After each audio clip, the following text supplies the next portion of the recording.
जय गुरुदेव जय जय गुरुदेव, जय गुरुदेव जय जय गुरुदेव। तरह से बचा लो, अपने गुरु से कहो कि हमें भी निकाल दें।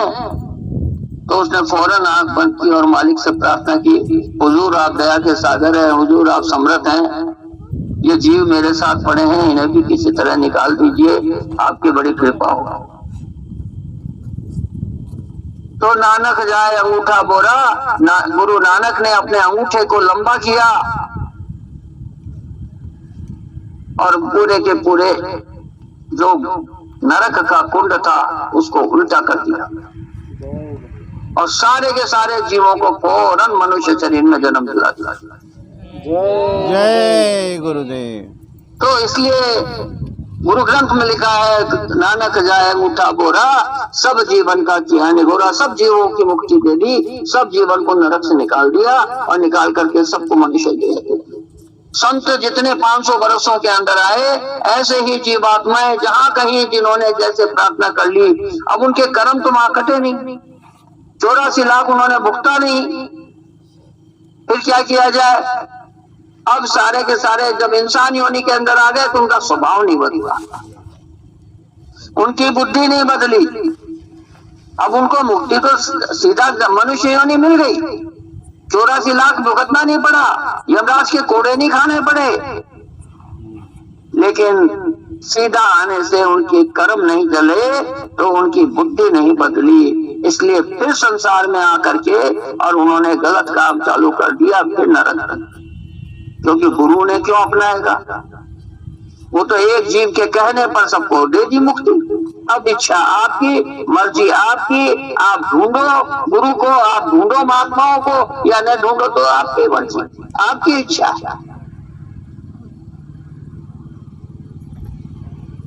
ऐसे ही आबादी बढ़ती चली गई क्योंकि संतों ने जीवों को बार बार मनुष्य योनि दी। चलो भाई इस बार कर लेना, चलो भाई इस बार कर लेना, चलो भाई इस बार कर लेना। हमारा समय बीतता जाता है, हमको समझने को तैयार नहीं।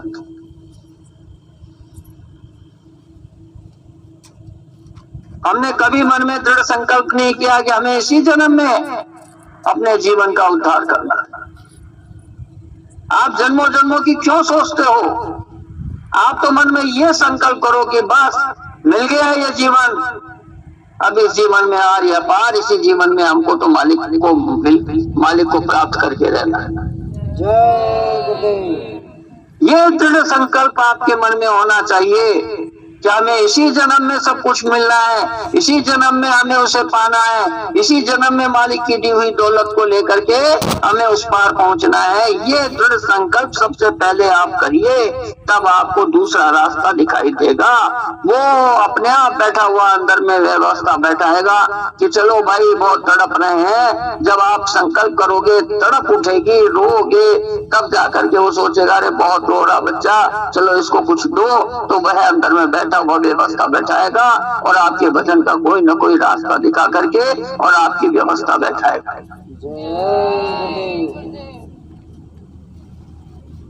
करनी आपको करनी है, कर्म आपको करना है। कर्म आप करोगे नहीं, करनी आप ऐसी करोगे नहीं तो फिर तो कोई रास्ता नहीं है, क्योंकि फिर तो आपको जो कर्म है उस कर्म अनुरूप आपको गति मिलेगी। फिर आपको ये जन्म मिले, चाहे 10 जन्म मिले, चाहे 50 जन्म मिले, वो मर्जी आपकी। ये सीधा सरल संत मत है।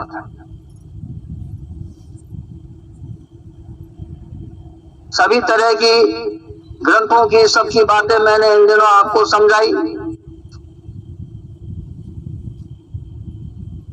झांझरी लेकर के हम केवल गीत गा लेते हैं, बैठ गए, हमने 2-4 प्रार्थनाएं बोल ली और हम सोचते हैं झांझरी लेकर के कि सब हमने भजन कर लिया बहुत और गुरु भक्ति कर ली हमने। वह मन का मनोरंजन है। हम पूरे जीवन के अंदर मन और बुद्धि और चित्त इनकी बात खाली इनके मनोरंजन का रास्ता ढूंढते हैं। अच्छा रास्ता है, मनोरंजन के संसार के जो रास्ते हैं वो खराब है। ये एक अच्छा रास्ता है, सतगुण का रास्ता है, सत का रास्ता है मनोरंजन। त्रिगुणात्मक माया मैंने बताया था, तमोगुण, रजोगुण, सतोगुण। जो तमोगुण का मनोरंजन है वो शराब खाने का, एक रजोगुण का भी मनोरंजन होता है। मनोरंजन हर तरह के होते हैं, और ये सतोगुण का मनोरंजन है तो अच्छा, बुरा नहीं है, लेकिन याद रखिएगा ये फिर भी मनोरंजन है। अगर आपके बुद्धि के कर्मों को आपको काटना है तो इस रास्ते से आपका बुद्धि का कर्म अंदर से कट करके और जीवात्मा का उद्धार नहीं होने वाला। आपके अच्छे कर्म जमा होंगे, अच्छे कर्म जमा होंगे तो आपको आगे चल करके और अच्छा मिलेगा, लेकिन आप आगे पीछे की क्यों चिंता कर रहे? ये तो कर लिया, ये करने के बाद सतोगुण का काम कर लो, लेकिन वो करने के बाद असली जो हमारा काम है भजन का, वो आप करो, ताकि आपके जीवात्मा का कल्याण इसी जन्म में हो जाए। जय गुरुदेव। बच्चा जैसे स्कूल जाता है, बचपन में माँ बाप उसको पकड़ के ले जाते हैं, बच्चों को थोड़ी मालूम होता है, बच्चों को नहीं मालूम। माँ बाप डांट भी लगाएंगे, फटकार भी लगाएंगे, टॉफी भी देंगे, चलो भाई किसी तरह चला जाए। बच्चा देखता भी है कि साहब उसको दिखाते हैं, देखो तेरे को वकील बनना है, तेरे को डॉक्टर बनना है, तेरे को बड़ा आदमी बनना है। ऐसे ही गुरु इस पूरी संगत को समेटता है, जिसमें हमें अलग अलग तरह के कोई साध नजर आता है, कोई क्या नजर आता है, चलो भाई ये भी बहुत भजन किया, इन्होंने बहुत तपस्या की है, इन्होंने बहुत कुछ किया। ऐसे बहुत सारे लोग हमारे सामने नजर आते हैं, ताकि हमको ये पता लगे कि साहब जो है वास्तव में ये रास्ता कहाँ जा रहा है।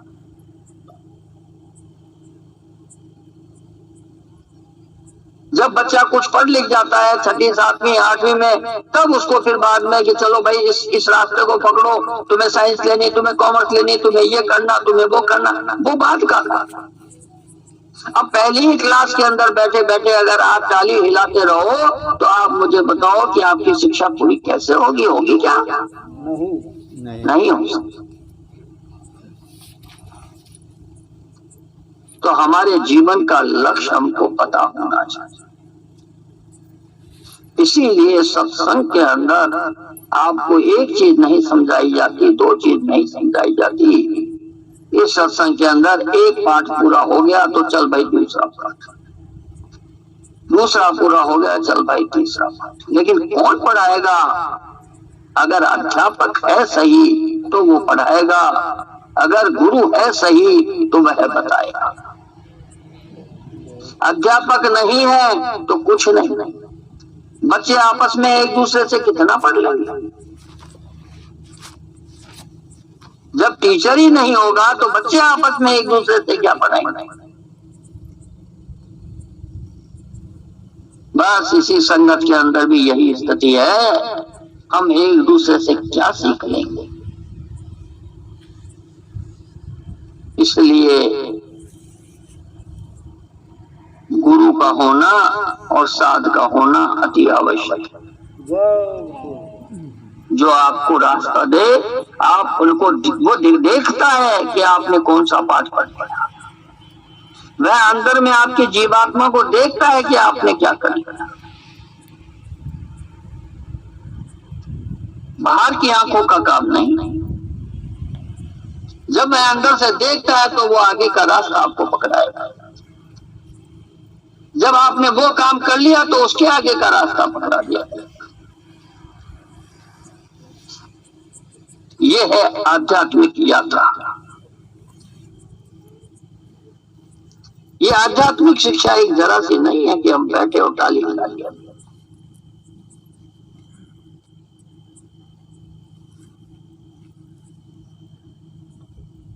इसीलिए महापुरुषों के जीवन में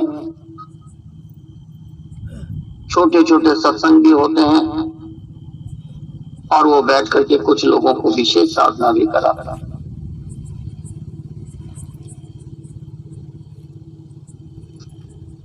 जैसे कर्म जो है इंसान के 4 तरह के होते हैं।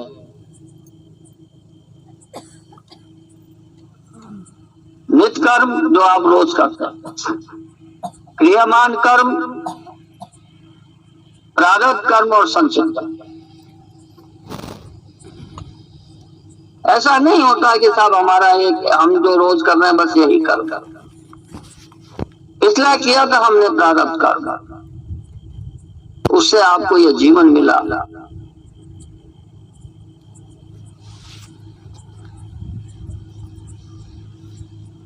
संचित कर्म जो पहले के जमा है हमारे, क्रियामान कर्म बड़े खराब। आप कहते हैं कोई आदमी मर गया, भैया उसकी क्रिया करने जाना है,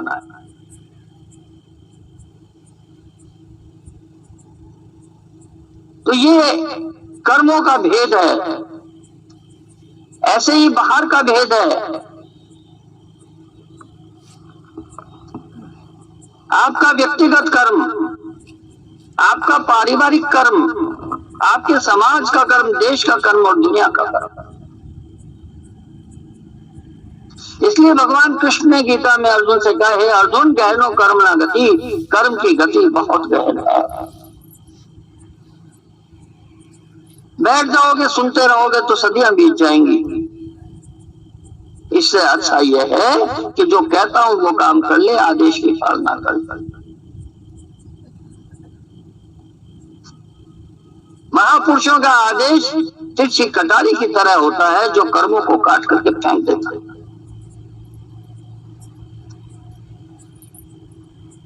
अब कर्म करते हैं उस वक्त भी बड़ी तकलीफ कई बार होती है। हम छोटी छोटी सी पीड़ा में इतना घबरा जाते हैं कि छोटी छोटी सी पीड़ा में कई सत्संगों के फोन आते रहते हैं, ये हो गया, वो हो गया, ये हो गया। अरे भाई, जीवन है, शरीर मिला है, आदि व्याधि चलती रहती है। ले ली दवा, भजन से कटेगा। कर्म अगर अंदर से काटना है तो वह सिर्फ और सिर्फ भजन से कटेगा। जय गुरुदेव। याद रखिए इस बात। बाकी आप जीवन में अपनी सादगी से अपना काम करते रहें, आदेश की पालना करते रहें। ये बाहर का कर्म है हमारा, ये हमारा नित्य कर्म है। इसी नित्य कर्म का में से कुछ कर्म आगे के लिए जमा हो जाते हैं, इसी नित्य कर्म में से कुछ हट करके कुछ और हो जाता है, संचित हो जाएंगे वो, उससे आगे का प्रारब्ध बन जाएगा।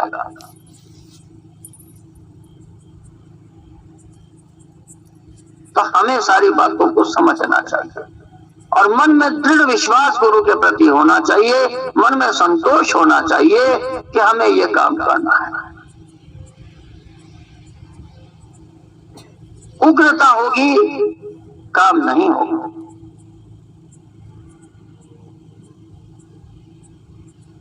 तो बाहर से गुरु आदेश की पालना और अंदर का वचन, ये दो चीजें जीवन का सबसे बड़ा मूल।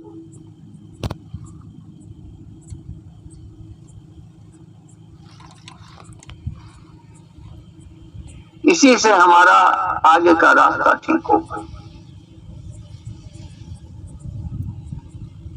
जैसे जैसे आप साधना और भजन के रास्ते पर चलते जाएंगे, सत्संग आप सुनते रहेंगे, तो धीरे धीरे धीरे धीरे आपकी बुद्धि में वो प्रकाश जागृत होता है कि आपको बहुत सी बातें अपने आप समझ आने लगी। अभी तक समझाई जा रही है आपको, उसमें से आधी समझ आती है, आधी नहीं आती है। लेकिन जब आप खुद करने लगेंगे, तो जब बुद्धि का मेला साफ होगा, तो आपको बहुत सी बातें अपने आप समझ आने लगेंगी।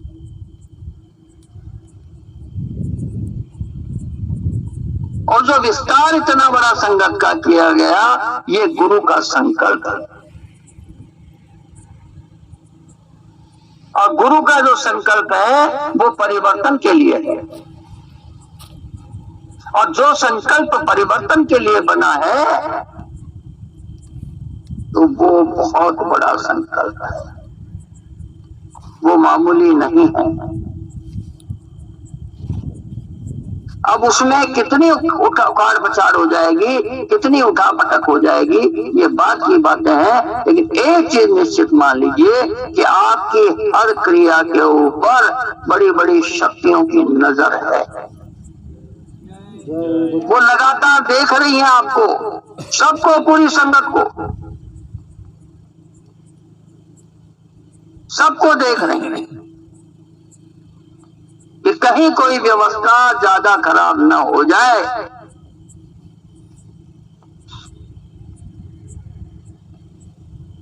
और जो रास्ता मालिक ने दिया है वो गड़बड़ न हो जाए।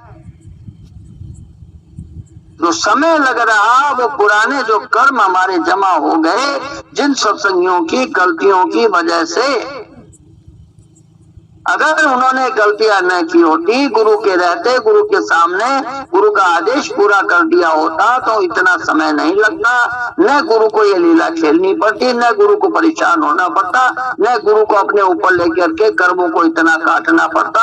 लेकिन उन्होंने जब ऐसा नहीं किया तो वो कर्म जमा हो गए। उस कर्म को काटने का रास्ता निकालने के लिए, उस कर्म का भुगतान, क्योंकि वो कठोर कर्म है, अगर वो कर्म सीधा सरल, देखिए बहुत सीधा सरल बात, लोग ये पूछते हैं कि अरे आप तो कहते हो बाबा जी और जाए मिनटों में कर्मों को काट सकते, बिल्कुल काट सकते।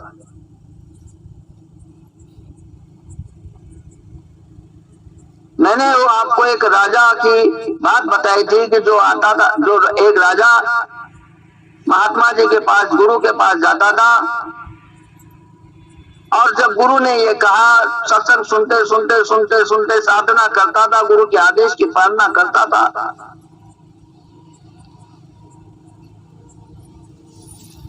तो उसने एक दिन पूछ लिया कि महाराज मुझे इस जन्म में मुक्ति मिल जाएगी क्या? उन्होंने कहा बिल्कुल मिल जाएगी।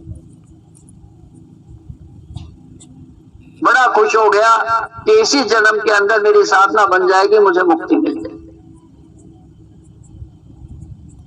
गुरु ने कहा जाओ राजन, आदेश की पालना करो और बताया हुआ हिसाब से साधन भजन नियमित करता है। वह वो जोर शोर से लग गया, सब करता था। कुछ दिन बीते, राज्य के अंदर एक ज्योतिषी आया, बड़ी चर्चा चली कि सब ज्योतिषी को बहुत ज्ञान है, वो पिछले जन्म अगले जन्म सबका बताता है। राजा ने सोचा कि चलो अपने दरबार में ही बुलाया जाए। दरबार में बुलाया, उससे पूछा कि भाई मेरा भी देख करके बताओ, ये जन्म पत्री रही, ये जन्म कुंडली रही, मेरा भी बताओ। तो बोले बोलो क्या पूछना चाह रहे हो? बोले मैं ये पूछना चाह रहा हूँ कि मुझे मुक्ति इस जन्म में मिलेगी कि नहीं।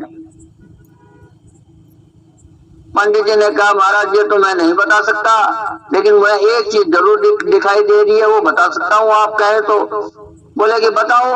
तो उन्होंने कहा कि महाराज पहले फांसी माफ हो, क्योंकि गलत बात बोलूंगा तो आप गुस्से में आकर के बोले नहीं तुम्हें कोई सजा नहीं मिलेगी। तो उन्होंने कहा कि आपके इसमें लिखा है अगले 100 जन्म आपको सूअर की योनि में जन्म लेना है। इतना दुखी राजा हो गया, उसने कहा अरे दोबारा देखो गुरु ने ये कहा है। बोले महाराज गुरु ने क्या कहा मुझे नहीं मालूम, महात्मा ने क्या कहा मुझे नहीं मालूम, जो इसके अंदर दिखाई दे रहा मैं सिर्फ आपको वही बता रहा हूं। चला गया पंडित, रात भर सोया नहीं, महाराज रात भर सोए नहीं, दुखी हो गए, घूमते रहे, क्या करे। दूसरे दिन साधना के लिए फिर दोबारा गुरु के यहाँ पहुंचे। क्या बात है राजन, बहुत दुखी दे रहे। बोले महाराज बहुत दुख है, बहुत तकलीफ है। क्या हो गया? साधना नहीं कर रहे। बोले साधना नियमित कर रहा, आपने जैसे आदेश दिया मैं उसमें जरा भी कोताही नहीं करता हूँ, नियमित करता हूँ। आपने ये, बोले महाराज फिर क्या बात हुई कि महाराज आपने ये कहा था कि मेरे को इस जन्म में मुक्ति मिलेगी? बोले बिल्कुल कहा था। तो बोले महाराज राज्य में एक ज्योतिषी आया है, वो लोग कह रहे हैं सब कि वो बहुत ज्यादा जानता है, उसने देख करके और मेरा बताया कि अगले 100 जन्म सूअर की योनि में मिलेंगे। महात्मा जी चुप हो गए। बोले महाराज आप बोलिए वो ज्योतिषी सही है क्या? बोले हाँ ज्योतिषी सही है। अब राजा सुनकर और घबरा गया। उसने कहा महाराज ज्योतिषी सही है। बोले हाँ ज्योतिषी सही है। तो महाराज आपने जो कहा, बोले मेरी बात भी सही है। बोले महाराज दोनों बातें कैसे होंगी? बोले बाद में सोचेंगे, जाओ अपनी साधना कर। गुरु पे बहुत विश्वास था, गुरु पे बहुत दृढ़ता थी। राजा आ गया, नियमित वही साधना चलती रही, वही सब करता रहा, लेकिन मन में बड़ी छटपटाहट थी, मन में बड़ी तकलीफ थी।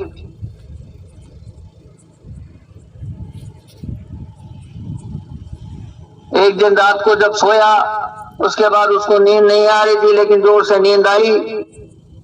और बाद सपने के अंदर वो सुअर बन गया, पकड़ के ले गए, किसी ने मार दिया, फिर सुअर, फिर दोबारा सुअर बना, फिर मार दिया, फिर सुअर बना।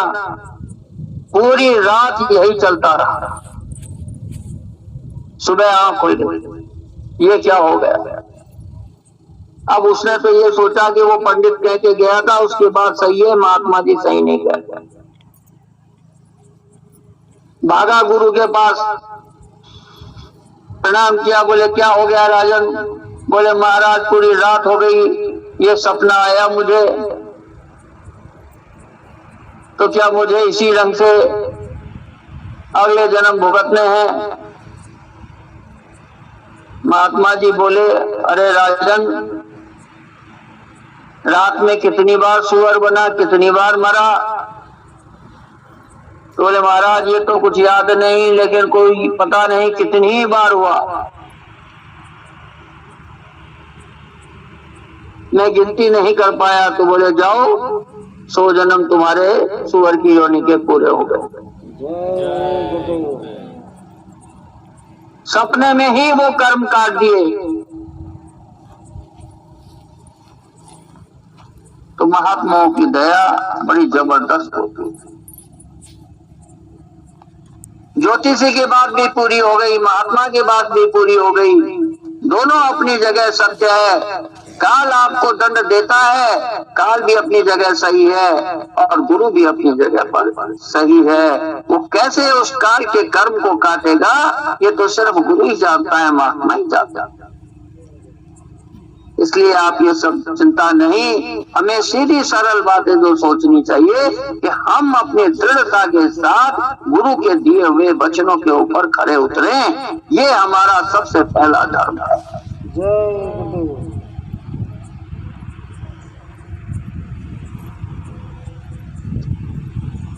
हम छोटी सी आदि जाति के अंदर ये हो गया, हमको ये हो गया, क्या करें, गुरु सही नहीं है, मैं इतनी साधना करता हूँ, मैं इतना काम करता हूँ, उसके बाद भी ये नहीं हो रहा। बहुत सारे लोगों के ऐसे ही ख्याल हो।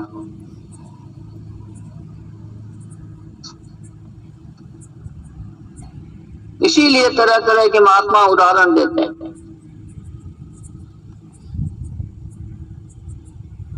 और ये बताते हैं आपको कि आपको क्या करना है।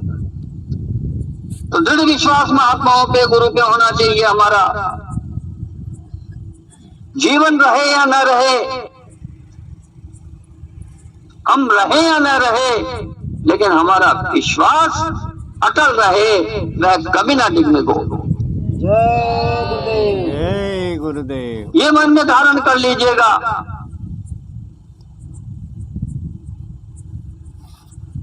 तो गुरु तो अपनी जगह पर है, लेकिन यहाँ ऐसी शक्तियां भी हैं कि वह पल भर के अंदर पूरी रचना को बदल सकते हैं। और आपको, आप कहीं भी पड़े हो, वहां से उठा करके आपको, चाहे नरक हो चाहे कहीं हो, आपको उठा करके पूरा का पूरा आपका जीवन बदल सकते हैं। ऐसी शक्तियां इस धरती पर मौजूद हैं।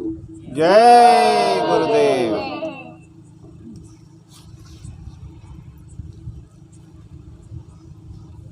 आपने जिसने भी सत्संग सुन लिया, आप ये स्वर्णिम अक्षरों के अंदर मेरी बात लिख लीजिए कि आप में से एक भी नहीं बचेगा। आप सब परिवर्तन के अधिकारी बनोगे। जय गुरुदेव।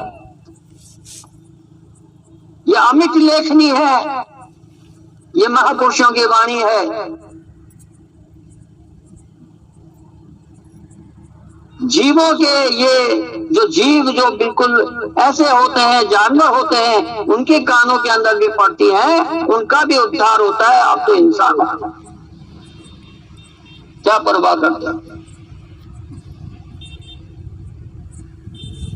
लेकिन मन में दृढ़ता के साथ सत्संग, मन में दृढ़ता के साथ भजन, परिवार में दुख और कष्ट आता है, परिवार में छटपटाहट होती है, परिवार में 10 जने होते हैं, तकलीफें होती हैं।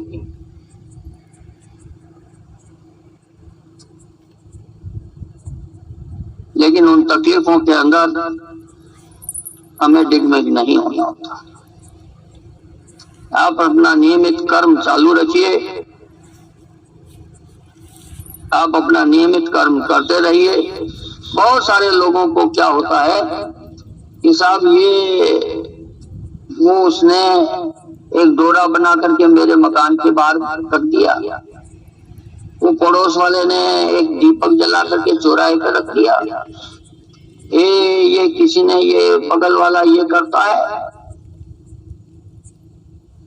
तेरा तुझको अर्पण क्या लगे मेरा। अरे उसका कर्म उसको भुगतेगा, तुम क्यों परेशान हो रहे? ये छोटी छोटी सी बातों पर सारे सत्संग मुझे बोलते हैं, दादा ये ऐसा कर रहा है, ये मेरे पड़ोस में उसने ऐसा कर दिया, उसने डोरा बांध दिया, उसने ये कर दिया, उसने ये कर दिया।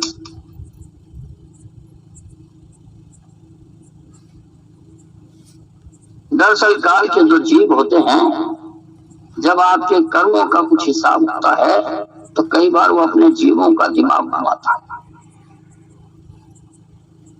माने तो आप क्यों परेशान होते हो?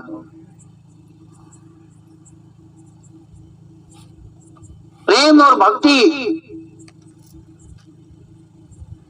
बहुत बड़ी ताकत है इसके अंदर। कोई डोरा बीज और कोई कुछ भी करिए, कोई तंत्र मंत्र कुछ काम नहीं करता इसके आगे। ये सबसे बड़ी दौलत है। सब चीजें फीकी रह जाती हैं इसके आगे। कोई लाख उपाय कर ले, कोई लाख तंत्र रच ले, कोई लाख क्रियाएं कर ले, काल हार करके खड़ा हो जाता है तो ये इंसान की क्या औकात है।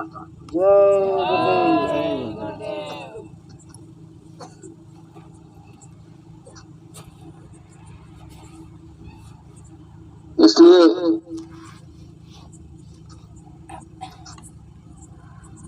हमें मन में बहुत भारी दृढ़ता अंदर में बनानी है। हमारे से पहले बहुत सारे सत्संगी आए और बहुत तपस्या की है, बहुत मेहनत की है उन लोगों ने, इसलिए ताकि हमारे लिए जमीन तैयार हो जाए, हम आगे चल करके भजन कर सकें। ये रास्ता बनाने के लिए लोग कुर्बान हो गए, लोगों ने अपना जीवन खराब किया। हमारे अंदर भाव और भक्ति होनी चाहिए। हम उन सबको भी प्रणाम करें, गुरु को प्रणाम करें,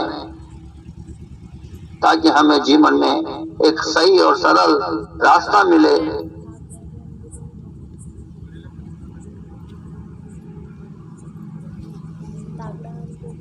क्योंकि भाव के भूखे हैं सब लोग। आपको अभी इस संगत के अंदर की रचना और उसके भेद का किसी को ज्ञान नहीं है। उसका भेद कुछ लोगों को दिया था, कुछ को, 2, 4, 5 लोगों को।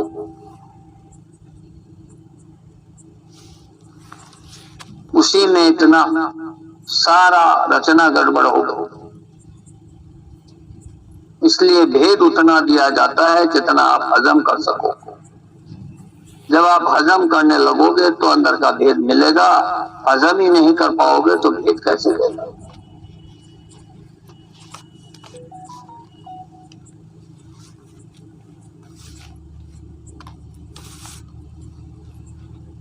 ये हमारा सौभाग्य हुआ, मालिक की दया हुई कि आश्रम की हमारे बैठने की एक जगह तैयार हुई।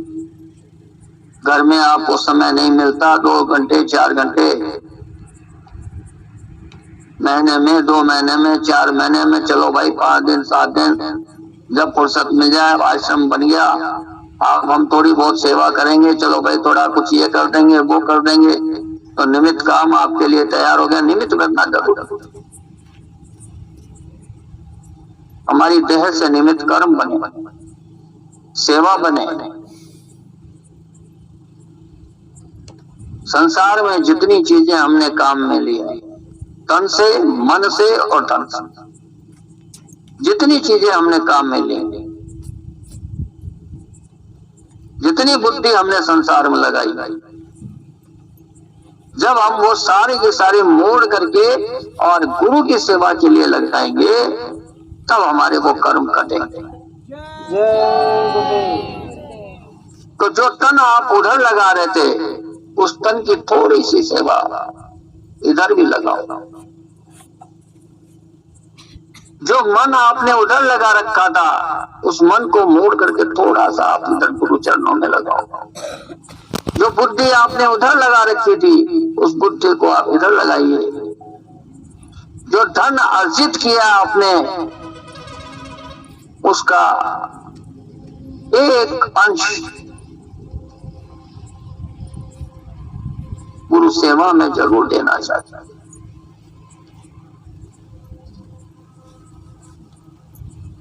मालिक तो बहुत सरल थे, बहुत सीधे सरल थे।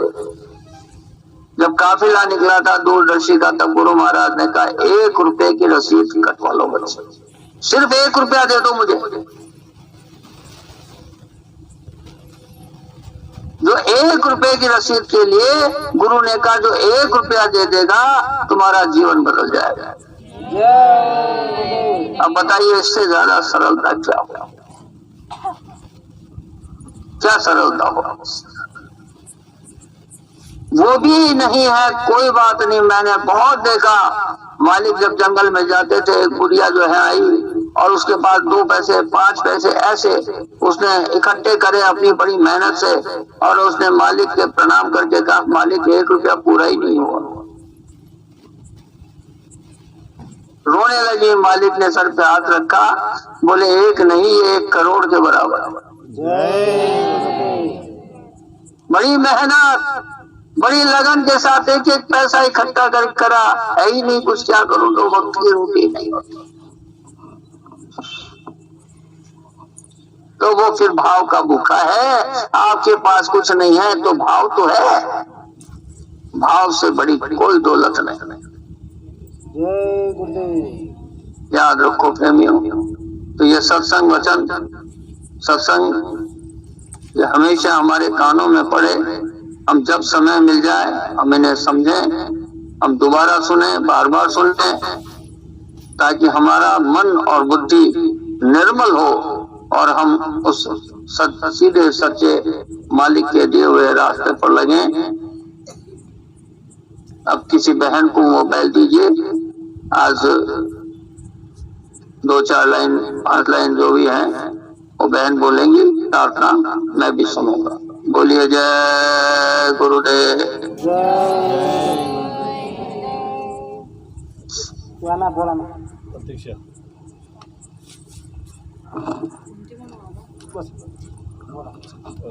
मेरी पूर्ण नाही सांगितले ना, 3-4 लाईनी, 3-4 लाईनी म्हणून. जय गुरुदेव। जय गुरुदेव. फरियाद मेरी सतगुरु सुनते ही चले आना।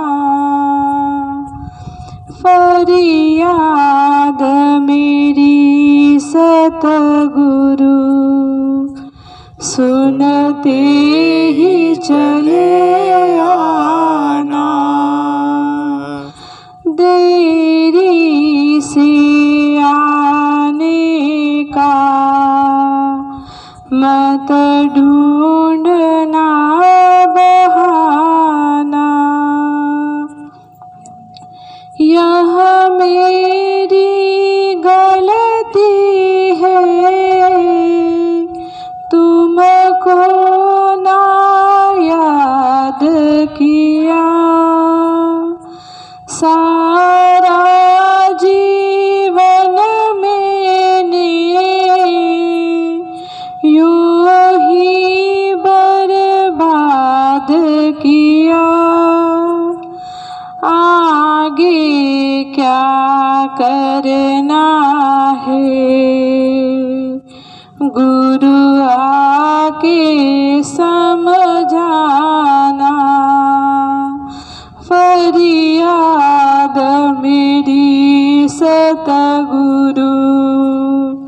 सुनते ही चले आना।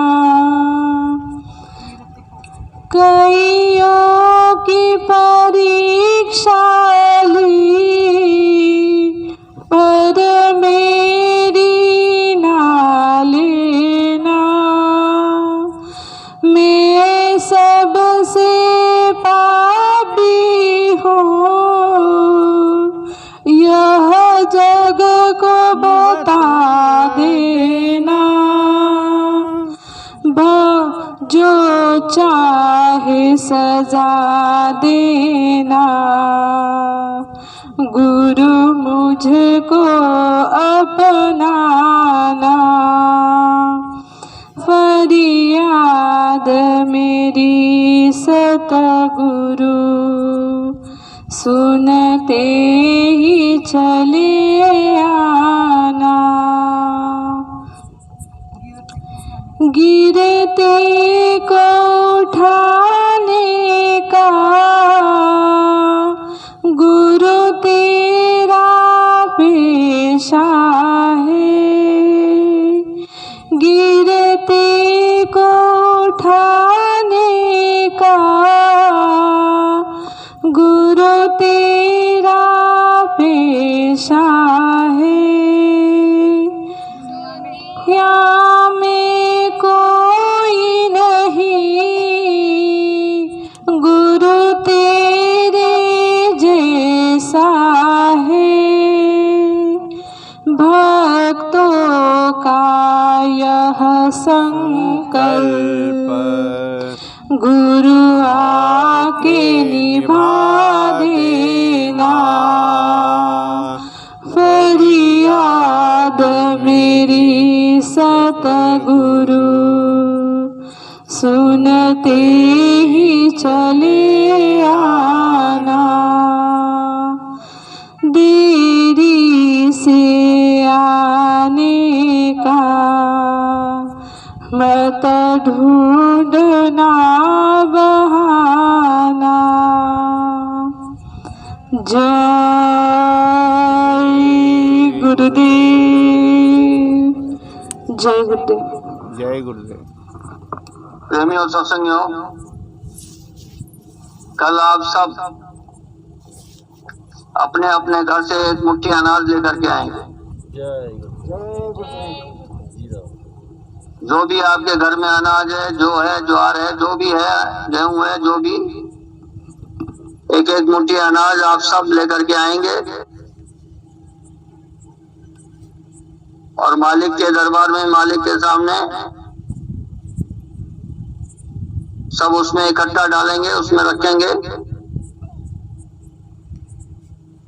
उसको मिला करके और उसके बाद एक प्रार्थना बोल के और वही अनाज सबको वापस प्रसाद के रूप में बांट दिया जाएगा। घर पे ले जा करके उसे एक पोटली बना करके रखना। जो अपने खाने का सामान है, जो खाने का अनाज है, उसमें 2-4 दाने 10 दाने डाल देना, बाकी आप रख लेना। यही आशीर्वाद इस साधना शिविर में मैं आपको देता हूँ। आपके घर में धन की कमी ना हो। बोलिए जय गुरुदेव, जय गुरुदेव, जय गुरुदेव, जय गुरुदेव।